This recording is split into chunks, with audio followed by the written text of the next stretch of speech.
Abram vossas Bíblias na epístola que Paulo escreveu aos Romanos, capítulo 10, versículo 1. Epístola que Paulo escreveu aos Romanos, capítulo 10, versículo 1.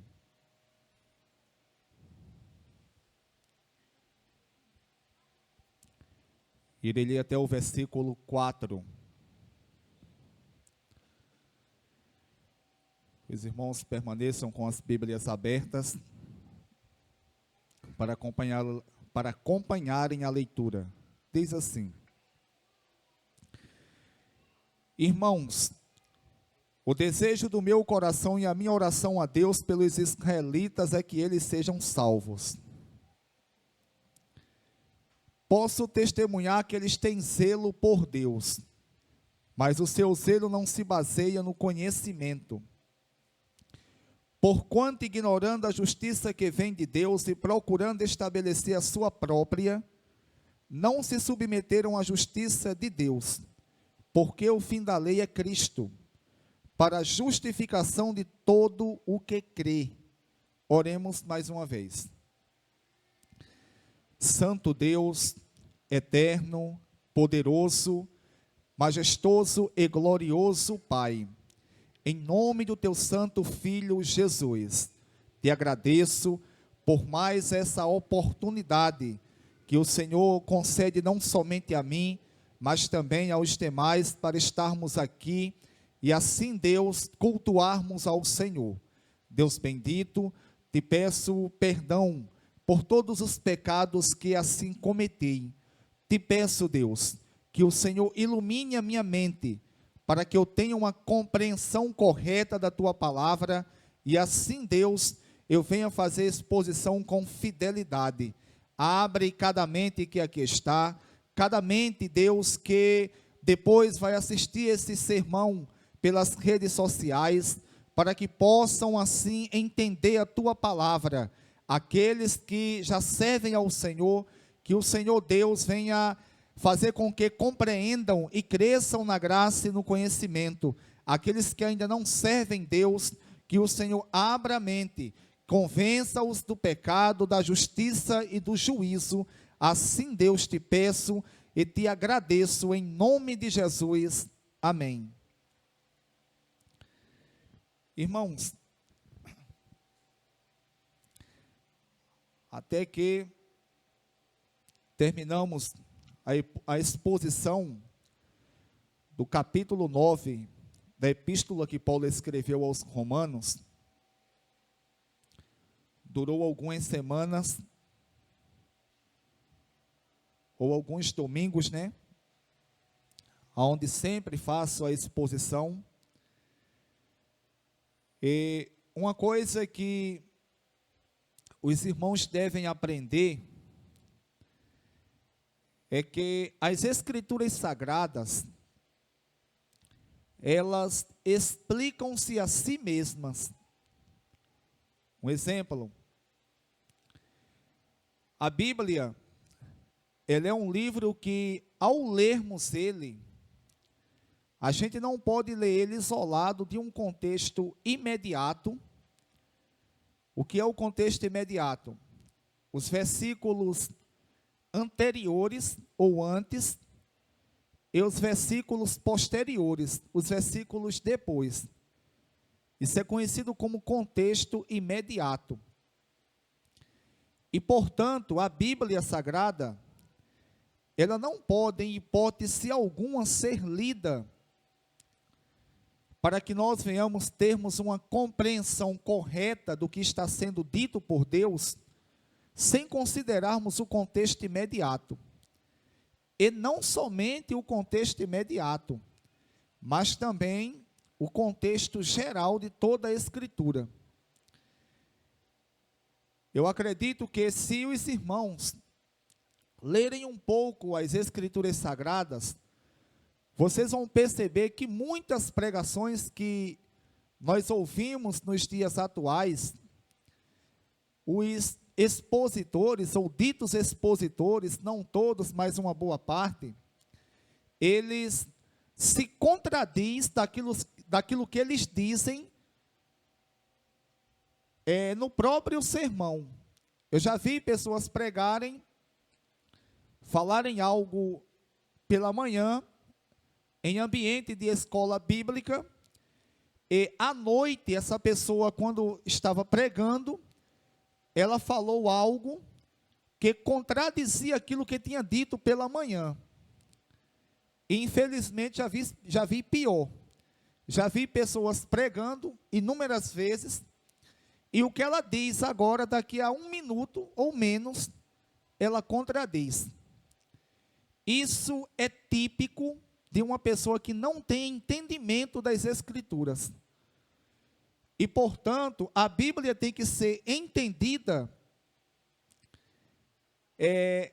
ou tem que ser explicada, considerando todo o seu, interpretada, considerando todo um contexto. Principalmente, irmãos, esses 3 capítulos que eu irei citar agora. Capítulo 9 da Epístola aos Romanos, capítulo 10 e capítulo 11. É claro que o expositor, ele não vai procurar entender as Escrituras ou interpretar a Bíblia, interpretar esses capítulos fora de um contexto geral. O que eu estou dizendo é que esses 3 capítulos, eles foram escritos tratando basicamente da mesma coisa. Vocês vão ver que no capítulo 9, Paulo diz o seguinte: diga a verdade em Cristo, não minto, minha consciência o confirma no Espírito Santo. Tenho grande tristeza e constante angústia em meu coração, pois eu desejaria ser amaldiçoado e separado de Cristo por amor de meus irmãos, os da minha raça, o povo de Israel. Paulo diz isso, né? No decorrer do capítulo 9, Paulo vai falar sobre escolhas que Deus fez para representarem a Deus, e rejeições que Deus também fez, porque não estava dentro do plano de Deus escolher essas pessoas ou nações. Todavia, quando chegamos no capítulo 11,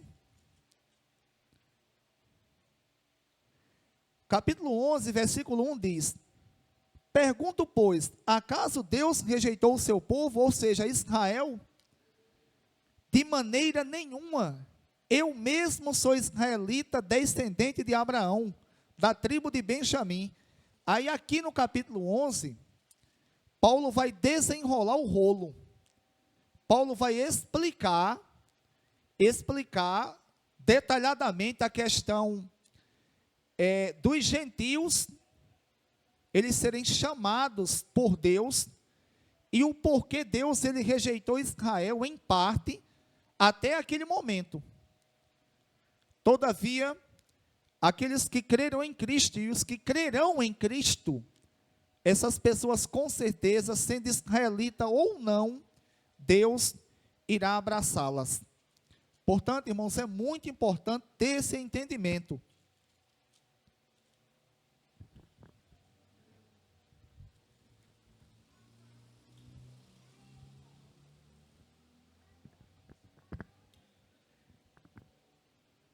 E Paulo, no capítulo 9, versículo 30, diz: que diremos então? Os gentios que não buscavam justiça obtiveram uma justiça que vem da fé.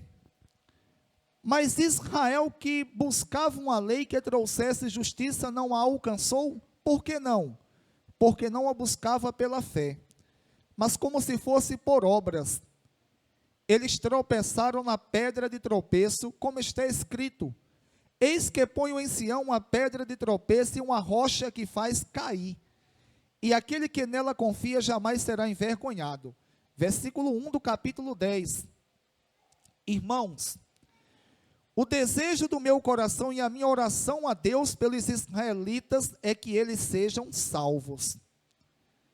Aí Paulo inicia o capítulo 10 de Romanos dizendo: o desejo da minha oração a Deus pelos israelitas é que eles sejam salvos. Irmãos, o porquê de Paulo escrever isso? A gente tem que entender o contexto histórico da época.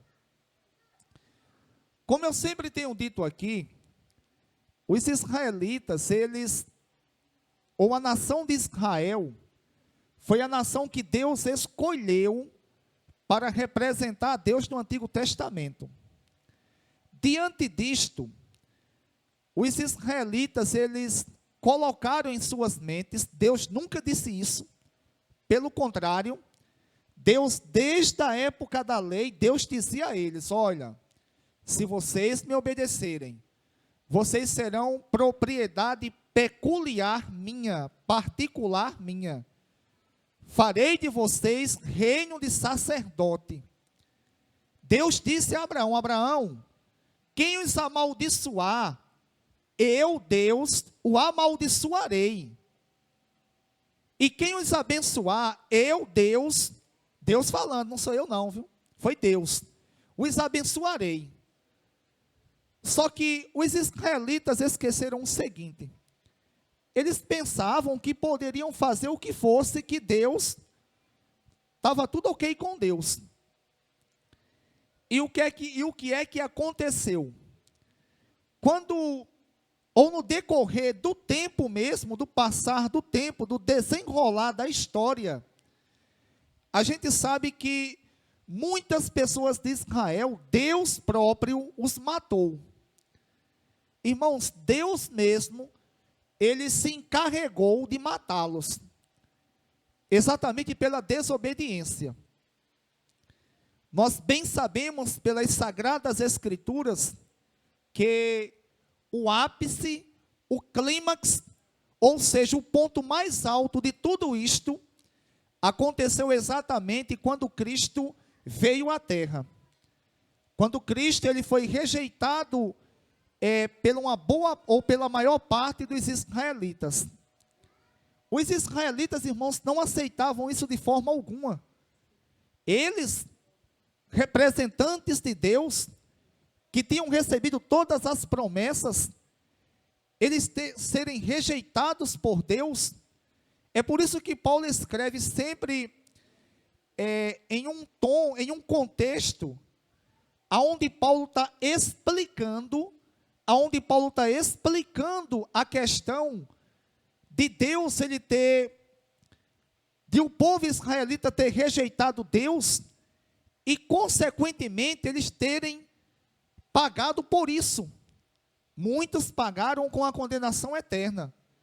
Mas Paulo ele diz o seguinte: irmãos, o desejo do meu coração e a minha oração a Deus pelos israelitas é que eles sejam salvos. Ou seja, que eles reconheçam que estão errados. Isso Paulo no contexto contemporâneo da época, e até no contexto de hoje, porque hoje, apesar de as promessas de Deus estar sobre a nação de Israel, o israelita que morrer, mesmo seguindo a lei do Antigo Testamento e não reconhecendo Cristo como Messias, ou seja, como o Salvador do mundo, eles serão condenados. Eles serão condenados eternamente por isto. E, portanto, o desejo do coração de Paulo é que os israelitas, Deus ora a Deus para que eles sejam salvos, ou seja, se reconheçam que estão errados e venham entender corretamente as Escrituras e arrependerem-se de seus pecados. Esse é o desejo do Paulo, do apóstolo Paulo. E Paulo, irmãos, diz no versículo 2: posso testemunhar que eles têm zelo por Deus, mas o seu zelo não se baseia no conhecimento. Irmãos, Eu sempre aqui, ao pregar, ou quando tenho uma oportunidade de pregar, ou até mesmo conversando com os irmãos, ou em ambiente de escola bíblica, eu sempre aconselho os irmãos o seguinte: se vocês puderem ter mais de uma tradução bíblica, isso é muito bom.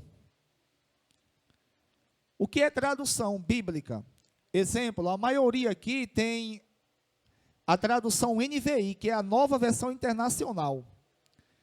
Existem igrejas, um exemplo, como a Assembleia de Deus, e todas as igrejas, todas as ramificações que saíram dela, que eles adotaram desde os seus primórdios, a Almeida Revista e Corrigida. Qual a diferença? A diferença é que a Almeida Revista e Corrigida é uma tradução numa linguagem mais antiga. O que é que o padre João Ferreira de Almeida ele fez? Ele que fez essa tradução, ele começou essa tradução no século XVII, mas ele não terminou a tradução. Após a sua morte, que a tradução foi terminada e lançada. Ele, juntamente, tanto ele como os sucessores dele, ele quis traduzir as palavras dos originais, ele quis traduzir para o português as palavras da forma que estavam nos originais. E por conta disso, a linguagem ficou muito fechada.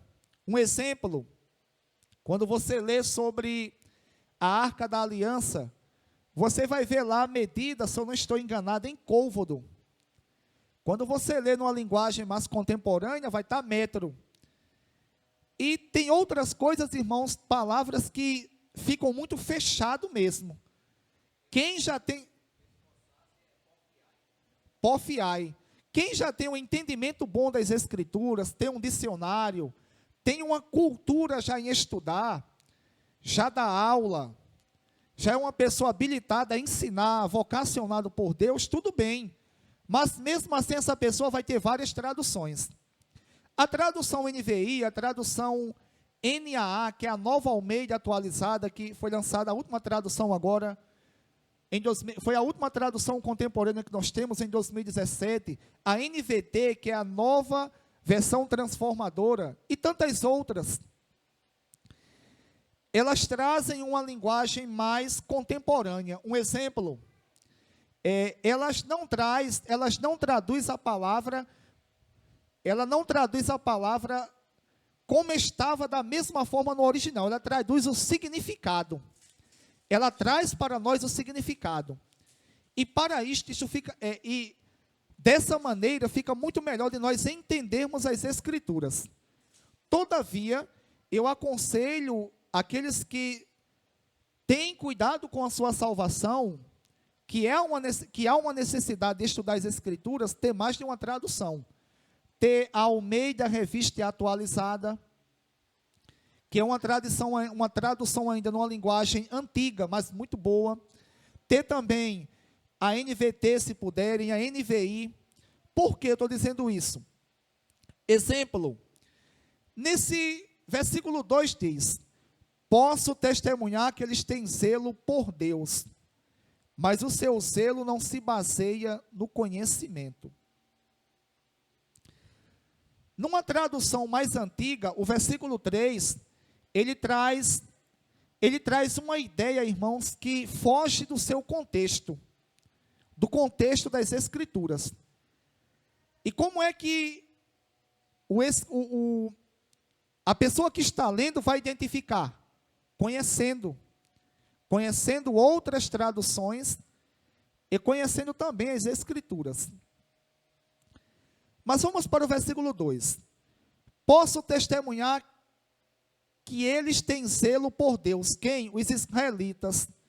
Mas o seu zelo não se baseia no conhecimento. Irmãos,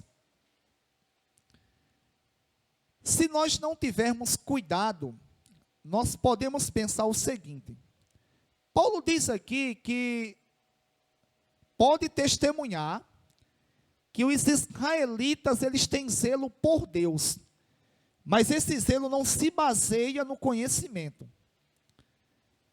Se nós não tivermos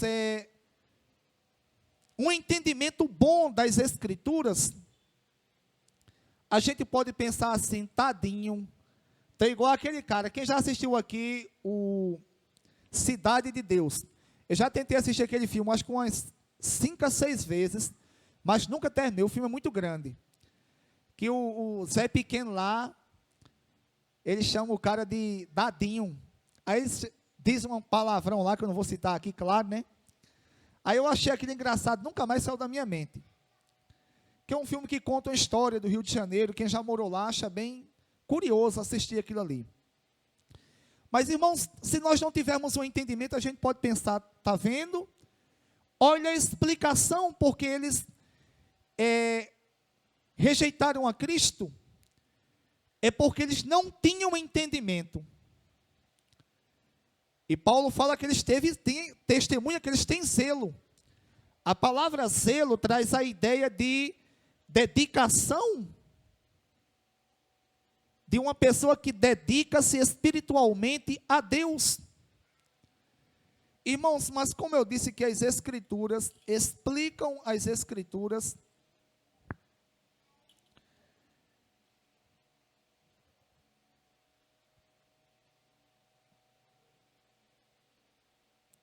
versículo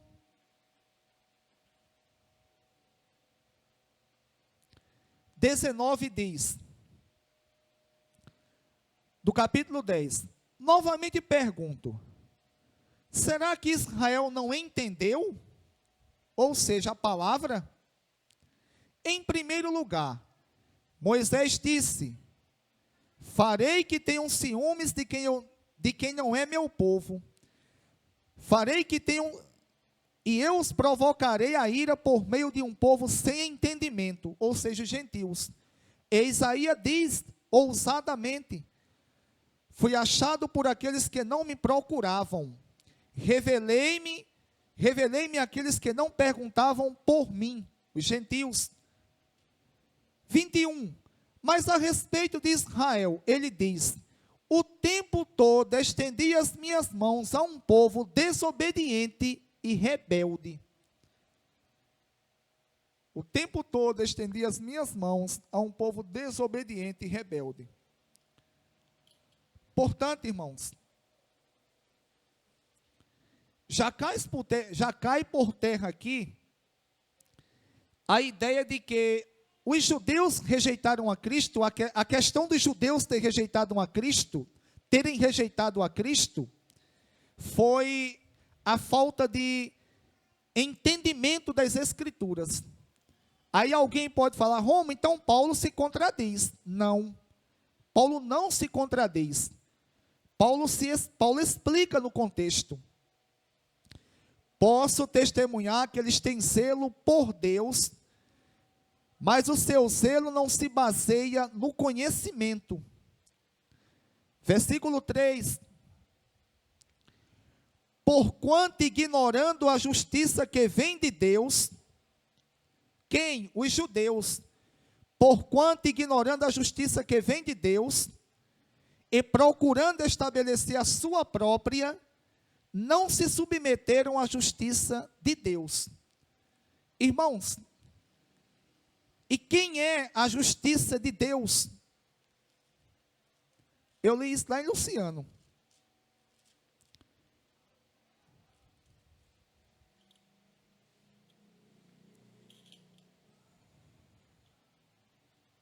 Versículo 19 do capítulo 3 de Romanos, diz assim, vamos ver quem é essa justiça de Deus que os judeus rejeitaram. Romanos capítulo 3, versículo 19. Sabemos que tudo o que a lei diz, o diz àqueles que estão debaixo dela, para que toda boca se cale e o mundo todo esteja sob o juízo de Deus. Portanto, ninguém será declarado justo diante dele, baseando-se na obediência à lei. Pois é mediante a lei que nos tornamos plenamente conscientes do pecado. 21, olha quem é a justiça de Deus. Mas agora se manifestou uma justiça que provém de Deus, independente da lei, da qual testemunham a lei e os profetas, ou seja, da qual falaram a lei e os profetas, de quem? De Cristo. Justiça de Deus mediante a fé em Jesus Cristo, para todos os que creem. Irmãos,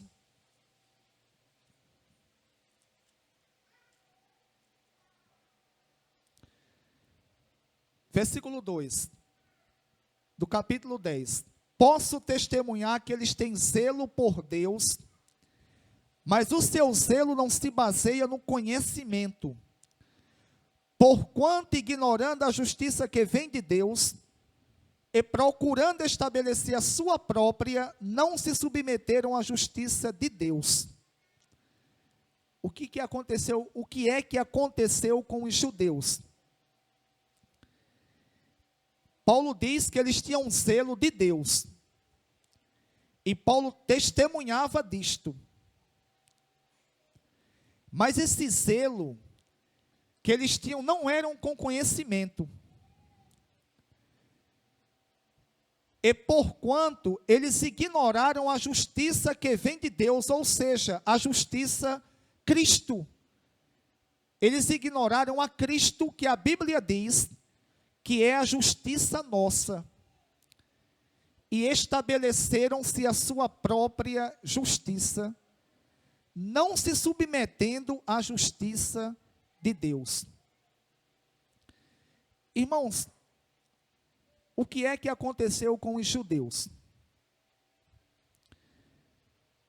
Os judeus, sendo o povo escolhido por Deus, e como nós aprendemos nas Sagradas Escrituras, eles receberam as promessas, tiveram os patriarcas, receberam a lei, e, portanto, Deus, ele vocacionou homens para ensinar a lei a eles. Os judeus, irmãos, eles tinham pleno ou total conhecimento do que as Sagradas Escrituras nos ensinam. Só que os judeus, eles começaram com o decorrer do tempo, implantarem coisas em suas vidas religiosas, coisas essas que não tinham base nas Escrituras, e que muitas delas são contrárias ao que as Escrituras falam, e essas coisas eram chamadas de tradição, ou tradição judaica. Para vocês terem uma ideia, até hoje a tradição judaica é muito forte no meio dos cristãos. Exemplo, aqueles que já são crentes há um certo tempo e participaram de uma igreja, de outras igrejas, eu acredito que já ouviram a palavra Shekinah, a Shekinah de Deus. Tem até um hino que eu gostava, que cantava, eu ficava todo animado, e Shekinah, Shekinah. Só que eu vi um pastor da Assembleia de Deus, o pastor que Petrônio até uma vez, eu acho que foi até Petrônio que me indicou ele, o pastor Marcelo. É um grande teólogo, ele é da Assembleia de Belém, ele não é da Missões, ele é do Ministério Belém. E ele é hebraísta e doutor em hebraico. E ele provou nas Escrituras, aonde tem a palavra glória de Deus, que os pregadores, eles usam como Shekinah, dizem que a tradução daquela palavra ali, onde a glória de Deus manifestou-se, é a tradução da palavra Shekinah. E ele mostra, nos originais, que ele é professor de hebraico, é doutor em hebraico, que essa palavra não existe nas Escrituras. Aí, no caso, ele estava no programa Vejam Só, participando de uma entrevista, o Weber, ele perguntou, que é o apresentador perguntou, e de onde tiraram essa história? Ele falou da cabala judaica. Essa ideia da Shekinah, da glória de Deus ser chamada de Shekinah, é da cabala judaica. E o que é a cabala judaica? São escritos da tradição judaica, como a Didaquê, que eu pretendo comprar a Didaquê, é um pequeno livro. Por que pretendo? Para conhecer mais, a preço de conhecimento do que os judeus pensavam. A cabala judaica, o Talmud babilônico, o Talmud judaico.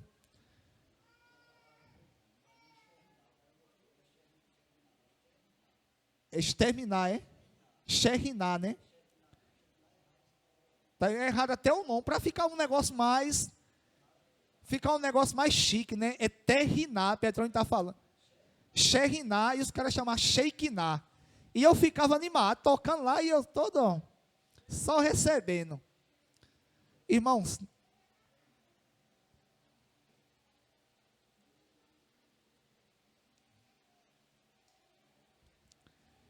o que é que aconteceu com os judeus? Eles começaram a criarem coisas.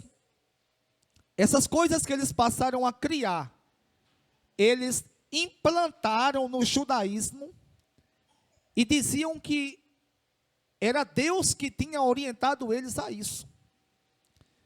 Para vocês terem uma ideia, Jesus, em um determinado momento, ele encontrou-se com os fariseus, e os fariseus, na verdade, os fariseus encontraram-se com Jesus e com os discípulos, e os fariseus foram questionar Jesus: por que os teus discípulos, eles comem sem lavar as mãos? Aí Jesus olhou para eles e falou assim: por que vocês quebram a lei de Deus? Eles ficaram sem argumento. E por que eles perguntaram isso a Jesus? Porque os discípulos comiam sem lavar as mãos. Não era, irmãos, que Jesus era um homem anti-higiênico, não. Jesus, ele era um homem sábio, um homem, como homem, né, que ele era homem e Deus, era um homem sábio e com certeza uma pessoa higiênica. O que acontecia com os fariseus era o seguinte: os fariseus, eles acreditavam que o lavar das mãos, isso se a pessoa lavasse as mãos, isso contribuía para ela, para a sua santificação. Os judeus diziam que a questão dos talheres, de lavar, da forma de conservar eles, tudo isso aí contribuía para a salvação. E Jesus disse que não. Olha, isso não contribui não. Jesus te falou: olha, o que contamina não é o que entra não. É claro que Jesus, ele não está se contradizendo com a Torá não, com a lei, com o que foi dito na lei, para não comer animais impuros, porque prejudicava a saúde. Tinha questão também sanitária ali. Mas o que Jesus estava orientando a eles era o seguinte: olha, o que entra pela boca não contamina não, mas sim o que sai. Porque o que sai da sua boca é exatamente o que está, é exatamente porque está cheio o seu coração. Irmãos, e tantas outras coisas que os judeus eles foram criando e foram implantando ali como sagrado, e passar, irmãos, a rejeitar a palavra de Deus. Para vocês terem uma ideia, os judeus chegaram até a fazer, sabe o quê? A Bíblia diz desde o Antigo Testamento que nós devemos honrar pai e mãe. E quer diminuir os dias aqui? Se alguém quiser diminuir, eu vou ensinar o caminho, mas não sigam não. Desonre pai e mãe. é o primeiro mandamento com promessa, é honrar pai e mãe. O que é que os fariseus e os escribas inventaram? Juntamente com os sacerdotes e o sumo sacerdote. Quem contribuísse com o Corban, que era uma oferta que era dada lá, que eles criaram, ficava desobrigado de honrar pai e mãe. Pronto, isso é um mandamento de Deus, mas se eu contribuir com essa, era uma oferta que tinha que dar. Agora, cá para nós aqui, viu? Cá para nós aqui, que líder religioso, ladrão, não é peculiaridade, algo único dos dias atuais, não. Já vem antigo, já vem lá dos tempos do Antigo Testamento, passaram pelo Novo Testamento. Jesus os chamou de ladrões. Aí hoje, a gente tem que chamar eles de quem? Tem um tinha que escutou eu pregar, que disse que eu não tinha direito de dizer isso, não. No dia que essa pessoa se converter a Cristo, ela se converter a Cristo, aí ela vai entender o que é as Escrituras, e ela vai ter ódio dessas pessoas. Se converter, né? Se. Muito bem, obrigado por me corrigir, que o correto é esse. Porque, irmãos, da mesma forma que a gente tem vergonha, que a gente tem indignação pelas coisas que nós pensávamos que era certo lá no mundo, e quando nos convertemos, descobrimos que estávamos em completa desobediência a Deus. Da mesma forma, quando nós entendemos que estamos sendo enganados, nós também iremos, com certeza, nos sentimos indignados com isso.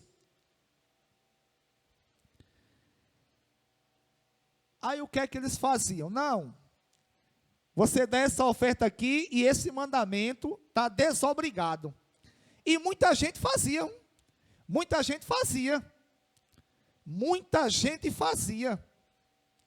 Irmãos, diante disto e de tantas outras mais coisas, os judeus, eles tinham esse zelo por Deus, ou esse zelo, que, entre aspas, era por Deus, fecha aspas, que na verdade não tinha nada de zelo por Deus, tinha zelo pelaquilo que eles criaram, pelaquilo que eles adaptaram ao judaísmo, à lei de Deus.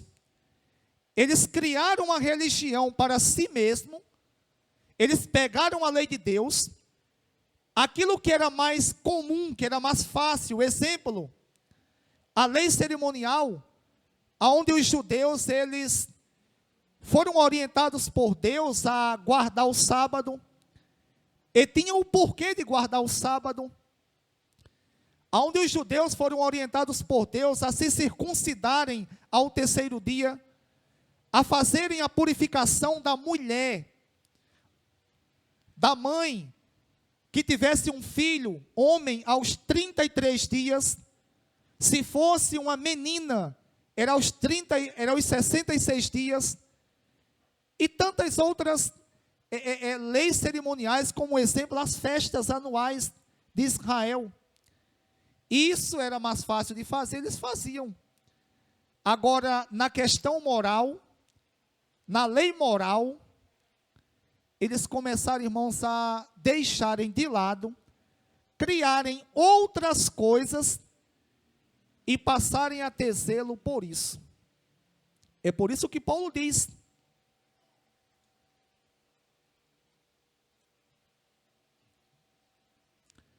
posso testemunhar que eles têm zelo por Deus, mas o seu zelo não se baseia no conhecimento. Porquanto, ignorando, ou seja, desprezando a justiça de Deus, procuraram estabelecer a sua própria, não se submetendo à justiça de Deus. A sua própria como? Eles cumprindo aqueles preceitos que eles mesmos criaram, e aquilo que não doía tanto em relação à lei, eles achavam que já estavam salvos. Irmãos, E como diz o versículo 33 do capítulo 9, o final dele, como dizia Josemar, quando tinha se convertido, a parte B, e aquele que nele confia jamais será envergonhado, não, a parte A, eis que ponho em Sião uma pedra de tropeço e uma rocha que faz cair. Eles tropeçaram na pedra de tropeço que é Cristo. Irmãos, e semelhantemente, tem acontecido nos dias atuais. Eu ainda como novo convertido, eu achava que aonde se falasse de Cristo, Cristo ali estaria. Graças a Deus, que não me levaram, Luciano, para um centro de macumba. Porque se tivesse me levado, que não me levaram para um centro espírita, porque se tivesse me levado, eu acho que eu tinha dito, rapaz, aqui é bom, porque o pessoal aqui tem um coração, fala em Jesus do mesmo jeito, e tem um coração melhor do que muitos que eu já conheci na igreja. Graças a Deus que não me levaram, viu, para um centro espírita, porque eu pensava assim, aonde falava de Cristo, Cristo ali está. Irmãos, mas não é bem assim que as Escrituras nos ensinam. Porque se nós observarmos, as pessoas hoje, ou muitos hoje, eles caíram, eles tropeçaram na pedra de tropeço, da mesma forma que os judeus tropeçaram. Tem pessoas que até têm zelo, são religiosas, mas esse zelo que essas pessoas têm não se baseiam em conhecimento. Acredito que a pessoa mais antiga aqui como crente é minha irmã Edinalva, que foi a matriarca da minha casa. Em 89 ela converteu-se e começou a levar ex-Josemar para a igreja. Depois, eu não sei, foi mãe ou foi Bi que foi primeiro, depois de aula. E eu lembro-me muito bem, irmãos, lembro-me muito bem como agora, que eu estou assim agora. Se eu estiver lá na cozinha e for fazer um negócio no quarto, já vou guardar isso aqui no quarto, quando eu chegar no quarto eu me esqueço. Mas eu lembro do meu bisavô quando eu tinha 4 anos, lá em Bacamarte, ele conversando comigo. É uma coisa, eu lembro muito bem que antigamente, as pessoas, eles tinham um zelo muito grande, zelo esse que hoje não tem. Mas infelizmente, a maior parte daquele zelo era sem conhecimento. Por mais, irmãos, eu estou dizendo que não existia pessoas sinceras ali, existia. E digo mais, existia naquele contexto ali, mesmo sem conhecimento, com um zelo errado, mais crentes do que hoje. Mas só que infelizmente a gente não deixa de ver o zelo de uma forma errada. Exemplo, naquela época, no nosso contexto aqui de Riachão, era extremamente proibido uma pessoa ir numa praia. Lembro-me muito bem, por volta de, se eu tiver errado, minha irmã de novo me corrija, 95. Pastor na época Edmilson aqui, ele disciplinou a minha irmã porque foi para uma viagem na praia com a escola. Ela dava aula e foi com a escola. Riachão ainda pertencia ao Ingá. Que isso era escândalo de acabar o mundo. Ir numa praia com um short, que ela foi de short, o short na época, hoje é mais vestido do que muita gente que vai para a igreja. Mas não podia. Lembram-me muito bem que um crente de televisão, tinha pessoas que chegavam na minha casa, e lá em casa tinha um baú, mas não era o baú da felicidade, não, era um baú que naquele tempo, quem tinha, meu pai trabalhou só para ter. Quando ele esquentava, dava choque. Dinho não pegou isso não, Dinho é novo, rapaz. Dava choque, Dinho. E tinha um tubo atrás que ficava quente, que assava a carne quase. Tinha pessoas que chegavam lá em casa, Aqui é a sala. Ficava lá, aquilo era um enfeite na casa. Ficava lá a televisão em cima de um sei lá o que era aquilo, era um banco lá. E a pessoa ficava de lado. É pecado. Não pode. Isso aqui não, irmãos, é um zelo que não é baseado no conhecimento de Deus. Coisas que não eram pecado, as pessoas tinham como pecado. Lembro-me muito bem, com todo respeito, o irmão Romário, ele disse a mim que na época, ele, não sei se ele criança ou, as pessoas contavam a ele que lá no contexto onde ele morava no Maranhão, era pecado fazer, sabe o quê? Era pecado comer pimenta. Então meu pai, ele estava ferrado, porque meu pai comia 10 de uma vez. E uma vez ele comeu puro assim, puf, chega, chorou. Meu pai comia pimenta, malagueta, que eu não sei como é que ele engolia aquilo não. Era pecado comer pimenta, Luciano. Era pecado andar de bicicleta. De bicicleta. E tinha pessoas que diz que Deus honrava. Honra não, irmãos. Os incautos, os despreparados, biblicamente, diz que Deus vai honrar uma coisa dessa. A Bíblia chama isso, sabe de quê? De sacrifício de louco, de tolo, de zelo por coisas que são banais, que não tem poder algum sobre o pecado. Qual é o poder? É claro, irmãos, que sou sincero a dizer, tem coisas na televisão que não convém um crente assistir. Há uns anos atrás tinha um domingo aí que não era legal. Ainda bem que acabou, não sei se existe mais. Era um domingo que não era legal. Morreu, o Gugu morreu, né? O Gugu Liberato. Mas era um domingo que não era legal. Por quê? Porque não convinha um crente assistir. Existem novelas que, sou sincero a dizer, não é, Maria de Doda, que não convém uma pessoa assistir. Que não convém. Inclusive, irmãos, tem novelas que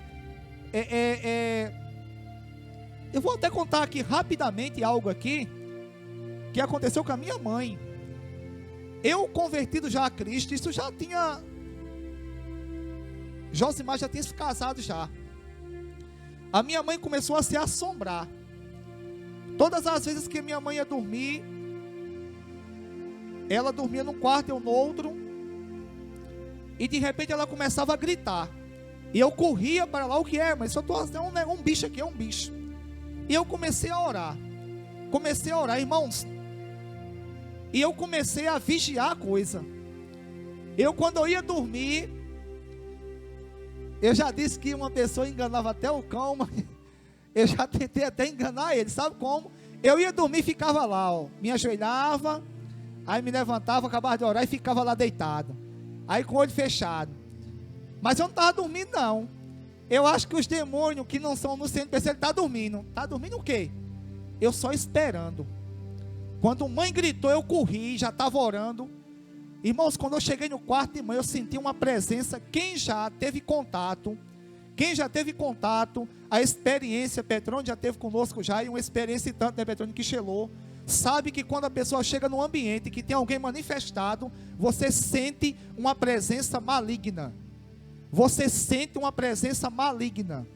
Você sente aquela presença e de imediato, irmãos, a gente é carne, a gente começa a querer ficar meio com medo, começa a querer se arrepiar, mas daqui a pouco começa a subir um fogo, e aquele fogo, irmãos, ele vai inundando o nosso ser, que pode se juntar ao reino das trevas todo, que Jesus expulsa ali. Irmãos, e quando eu peguei, isso aconteceu várias vezes, quando eu estava lá deitado, que minha mãe fez, começou a gritar, minha mãe gritando, como descendo sufocado, eu corri para o quarto dela, eu já corri orando. Quando eu cheguei lá, eu senti aquela presença maligna, mãe chorando, mãe falou, eu não estou dormindo, eu estou acordada, e veio algo como viesse derrubando essa porta aqui, e eu querendo gritar, e não escutava nada, e não escutando nada, e de repente aquilo começou a me enforcar, eu não conseguia ver, mas era era algo muito pesado aqui, como seja um monstro, e derrubando tudo.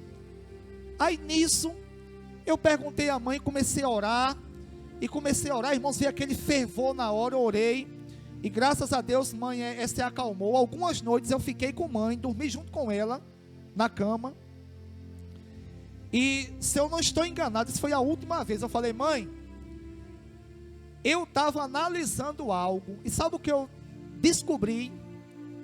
Aquela novela que a senhora está assistindo, lá no SBT, a novela era uma novela mexicana, essa novela era uma novela espírita, e eu disse, mãe, ou a senhora para de assistir isso, a senhora está assistindo coisas que são diabólicas, e os demônios estão entrando dentro de casa, e estão atormentando a senhora. Mãe parou de assistir. Para a honra e a glória de Deus, nunca mais aconteceu. Para a honra e a glória de Deus. Irmãos, tem coisas que não é para assistir, tem. Agora dizer que televisão é pecado, é do cão. Eu sou do tempo, irmãos, lembro-me muito bem do tempo que usar um diadema é pecado. Usar um diadema é pecado. Por que é pecado?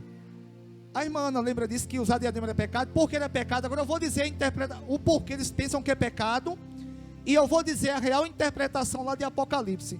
Porque eles leem no capítulo 13, e a gente vai ver um pouco amanhã sobre isso, que a besta que subir do mar, ela tem 7 cabeças,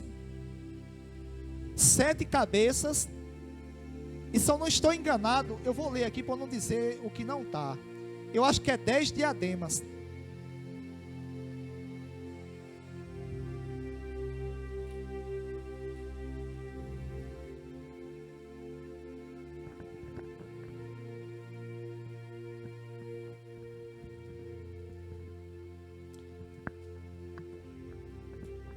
Apocalipse capítulo 13, versículo 1. E vi uma besta que subiu do mar. Primeiro, irmãos, mar aqui é multidões, é povos. Mar é povos. A besta é um homem, é o anticristo. E mar, aqui é uma palavra figurada para povos. Tinha 10 chifres e 7 cabeças. 10 chifres e 7 cabeças, com 10 coroas, uma sobre cada chifre, e cada cabeça com o nome de blasfema. Irmãos, primeiro, a besta que subiu do mar é um homem, é o anticristo, é um homem. Mar, aqui são povos, ele surgirá de inúmeras nações reunidas. Chifre, porque ela tem 10 chifres. Vocês sabem o que significa a palavra chifre na Bíblia? Qual é é uma palavra figurada, muitas vezes, sabe para quê? Para poder, para força. Então, quando diz que ela tem 10 chifres, é porque ela vai ter muito poder. 7 cabeças, uma pessoa inteligente, com 10 coroas sobre cada chifre.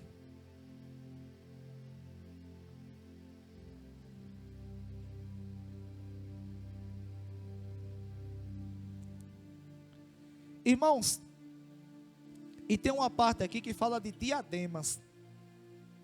E tanto as coroas como diademas, sabe o que simboliza no contexto apocalíptico? A beleza, a glória que o anticristo terá. O anticristo é exatamente, irmãos, aquele cavaleiro do capítulo 6 de Apocalipse, que ele vem num cavalo branco. Ele vai trazer uma falsa paz. Será um homem que terá uma eloquência tremenda. Ele vai trazer uma paz mundial. Ele vai trazer a solução econômica para o mundo inteiro. E diante disto, diante da sua inteligência, ele vai convencer as pessoas a segui-lo, a adorá-lo como Deus. Irmãos, então eram zelos sem conhecimento. A tradução de Josemar aqui fala, ó, então o dragão se pôs em pé na areia do mar, e viu uma besta que saía do mar.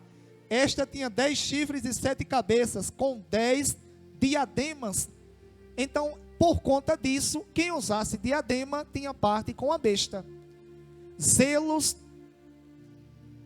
sem conhecimento.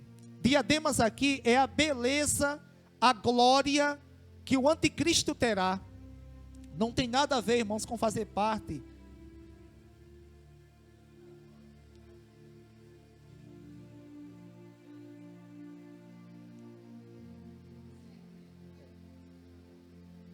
Irmãos, e sem contar também, irmãos, não só essas pessoas, mas hoje nos dias atuais, quantos segmentos religiosos se intitulam cristãos? E se nós observarmos, tem zelo por Deus. Eu vou citar um aqui de Riachão. Os conhecidos discípulos aqui, eles têm um zelo por Deus.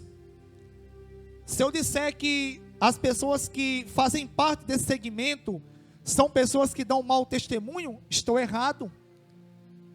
Pelo menos as que eu conheço têm um bom testemunho. Mas me diz uma coisa, testemunha de Jeová.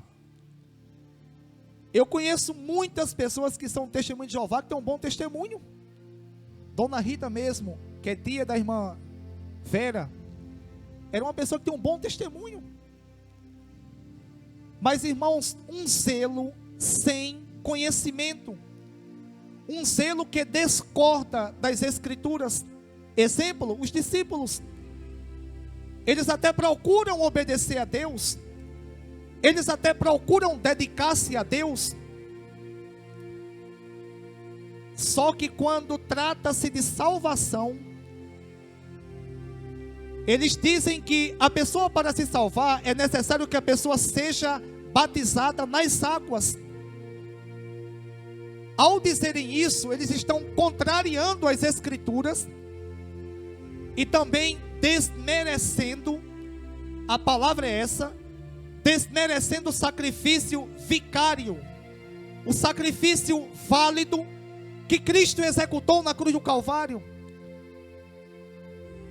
Porque não foi quando João Batista batizava no Rio Jordão, não foi quando João Batista começou a batizar no deserto, que João Batista falou que os pecados que estavam consumados, e que os pecados da humanidade seriam cancelados, que os pecados da humanidade, que os pecados da humanidade seriam perdoados naquele batismo. Não, foi quando Cristo Jesus, Ele veio, morreu por nossos pecados, e prestes ali a entregar o seu Espírito, Ele ora a Deus e diz: Pai,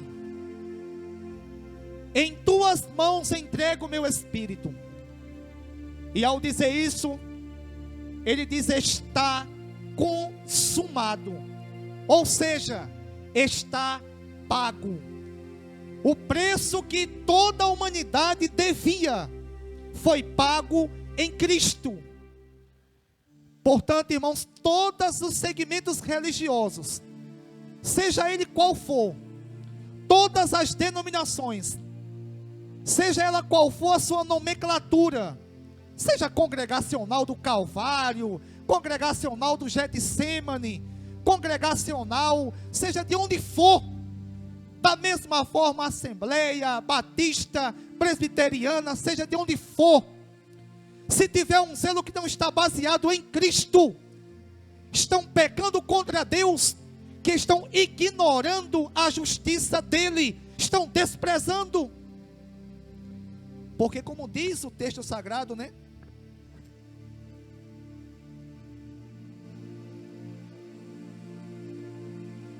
Versículo 2: posso testemunhar que eles têm zelo por Deus, Mas o seu zelo não se baseia no conhecimento, porquanto ignorando a justiça que vem de Deus, ou seja, ignorando a Cristo, que é a justiça de Deus para a nossa justificação, e procurando estabelecer a sua própria, não se submeteram à justiça de Deus, ou seja, ignoraram, estabeleceram a sua própria, e não se submeteram a Cristo. Versículo 4 diz: porque o fim da lei é Cristo, para a justificação de todo o que crê. Irmãos, o próprio Jesus, ele quando ressuscitou, ele conversando com os seus discípulos, lá no capítulo 24 do Evangelho que segundo registrou Lucas, Jesus diz o seguinte: olha, toda a lei, todos os profetas e todos os escritos, ou seja, os salmos, eles falaram de mim, eles falaram de Cristo. Irmãos, essa epístola que Paulo escreve aos Romanos é um tratado teológico que Deus deu à igreja, para que nós viéssemos compreender o que as Escrituras diz. Por quê, irmãos? A lei, ela foi dada aos judeus para quê?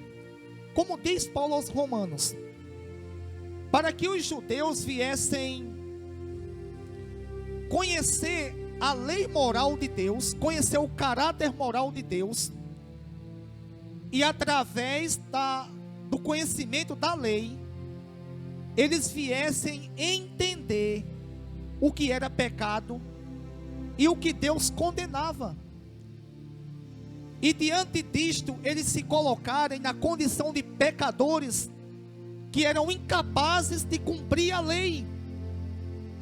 A lei, irmãos, como Paulo diz aos Gálatas, serviu como aion. A palavra aion no grego, ela tem um significado de pedagogo, ou seja, de professor, aquele que ensina.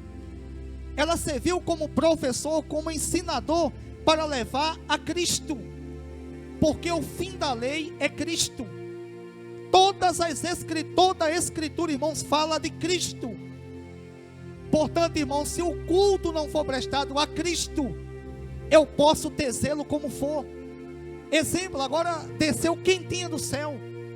Se vocês chegarem na congregação cristã do Brasil, que é um segmento, um movimento contraditório, a conhecidíssima igreja do véu, que tem algumas pessoas em região que seguem, e tem umas que estão doidas para ser enganadas, que já estão frequentando e já dão até a paz de Deus. Já dão até a paz de Deus. Eu quero saber onde está escrito isso. Porque Jesus diz, ele lá no Antigo Testamento saudava-se com shalom, ou seja, paz. Jesus que diz: eu vos deixo a minha paz. Por isso que nós saudamos com a paz do Senhor, ou então com graça e paz. Irmãos, a congregação cristã, eu digo que eu tenho familiares, parentes que são da congregação cristã. Eu fui visitar um primo meu parente que estava doente com câncer, e até no estado terminal. E quando a gente chegou lá, a mãe estava chorando, bem abatida, já sabia da condição do filho. Foi eu e pessoal da minha família, e a gente começou a conversar. Chegou um pessoal da congregação cristã lá, e eu, claro que com o intuito de no final fazer uma oração, eles falaram: vamos fazer uma oração, bora. Aí no caso, eles são da congregação cristã. Daqui a pouco entrou o pessoal da casa, os meus parentes, e lá vem tanto a mãe do garoto, como também uma jovenzinha, uma garota ainda, botou um véuzinho. Irmãos, sou sincero a dizer, mesmo no momento daquele ali, é tão delicado, que todos estávamos comovidos, me deu um certo tipo de indignação, e vontade de eu rir, que eu achei engraçado. Lá vem ela com véuzinho, porque só pode orar de véu, só pode orar de véu e de joelho. Mulher tem que estar de véu e de joelho. Eu, com todo respeito, porque a gente tem que esperar o momento certo. Paulo diz, Salomão diz que há tempo e modo, tem tempo para tudo. Para a gente conversar sobre isso, não era o momento de eu chegar e falar, não vou me ajoelhar aqui não, eu vou orar em pé. Aí a família já estava toda abalada, eu disse, não, vamos se ajoelhar? Falei, vamos se ajoelhar todo mundo, se ajoelhou, oremos. Irmãos, eles têm zelo por Deus? Tem, mas é um zelo sem conhecimento. É um zelo, irmãos, que chegou a um extremo tão grande, que a congregação cristã no Brasil era uma igreja séria. Foi a primeira igreja pentecostal a chegar no Brasil. No entanto, hoje é um movimento contraditório. Outros teólogos já dizem que é uma seita. Sabe o que eles fazem com o pregador? Ninguém sobe no púlpito, ninguém, para pregar, a não ser de terno e gravata. Eu aqui já estou em pecado. Se eu tivesse aqui igual o Gilberto, também não podia. E outra coisa, lá não tem esse negócio de falar, fulano, tem como tu pregar tal dia? Não. Lá Deus dá na hora. Lenai, vem pregar aqui e aqui vai descer. Não, irmãos, não é assim. E tantas outras coisas. Irmãos, o fim da lei é Cristo. É Cristo para a justificação de todo aquele que nele crê, de todo aquele que nele acreditar, de todo aquele que nele, ao acreditar, passar a segui-lo e perseverar na sua palavra. Ele é a justificação para isso. Que Deus em Cristo, irmãos, Ele venha dar-nos forças, guiar-nos, que nós venhamos, irmãos, termos um zelo por Deus, baseado no conhecimento das Escrituras, e não naquilo que nós pensamos que é certo e adaptamos ao Evangelho. Que o nosso conhecimento esteja baseado nas Escrituras, porque se nós, semelhantemente aos judeus, ignorarmos, desprezarmos o conhecimento de Deus e estabelecermos o nosso próprio, irmãos, iremos com certeza sermos rejeitados por Cristo. Portanto, que Deus, na pessoa bendita de Jesus, Ele nos guarde.